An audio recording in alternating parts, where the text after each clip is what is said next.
નમસ્કાર દોસ્તો, જ્યારે આપણે શારીરિક શ્રમ કરીએ છીએ અથવા જીમની અંદર વર્કઆઉટ કરીએ છીએ ત્યારે સૌ પ્રથમ આપણા શરીરમાં ગ્લુકોઝ હોય છે તેનો શક્તિ તરીકે ઉપયોગ થાય છે.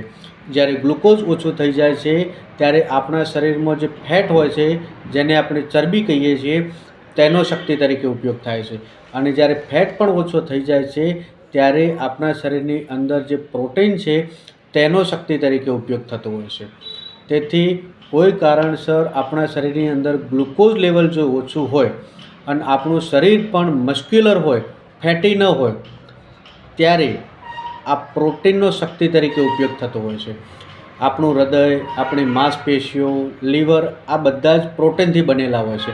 એટલે તેમાં રહેલી જે શક્તિ છે તેનો ઉપયોગ આપણને વર્કઆઉટ દરમિયાન થતો હોય છે. અને તેના કારણથી આપણી જે હૃદયની જે કેપિલરી છે, જે નળીઓ છે તે સંકોચાઈ જાય છે.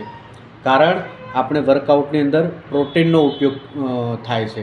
ફેટ તો છે નહીં, ગ્લુકોઝ તો છે નહીં, તેથી આ જે હૃદયની નળીઓ છે તે સંકોચાશે અને સંકોચાશે તો આપણને હાર્ટ એટેક આવવાની સંભાવના રહેતી હોય છે. દોસ્તો, જે લોકોને ડાયાબિટીસ હોય છે તેવા લોકોના બ્લડની અંદર શરીરમાં ગ્લુકોઝ તો ઘણો બધો હોય છે, પણ ઇન્સ્યુલિનનો અભાવ હોય છે. ઇન્સ્યુલિનનું કામ શું છે? તો ઇન્સ્યુલિનનું કામ છે આ જે ગ્લુકોઝ છે તેનું શક્તિમાં રૂપાંતર કરવાનું, પણ તેમનામાં ઇન્સ્યુલિનનું પ્રોડક્શન થતું નથી એટલે ગ્લુકોઝનો શક્તિ તરીકે ઉપયોગ થતો નથી.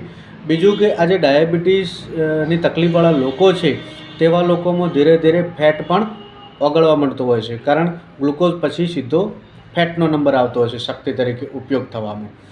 તો તેવા લોકોને ફેટ ન હોય અને છતાં પણ વર્કઆઉટ કરે તો પ્રોટીન તેમના શરીરમાં હોય છે તે ધીરે ધીરે ઓછું થતું જાય છે. અને ઓછું થાય તો હૃદયની નળીઓ છે, જે કેપિલરી છે તે સંકોચાશે અને સંકોચાશે તો એટેક આવશે. મોટાભાગના કિસ્સાની અંદર આપણે જોઈએ તો ડાયાબિટીસવાળા લોકોને જ હાર્ટ એટેક વધારે આવતો હોય છે, જે લોકો જીમમાં જાય છે. આપણે જોઈએ કે જે જીમની અંદર વર્કઆઉટ કરવા જાય છે તેમને જીમ ટ્રેનર પ્રોટીન પાવડર પીવાનું કહે છે. શા માટે? તો તેનું કારણ છે હાર્ટ એટેક ના આવે તેના માટે. દોસ્તો, તો આપણે કસરત કેટલી કરવી જોઈએ? આપણે કસરત ફક્ત 20 મિનિટ જ કરવી જોઈએ.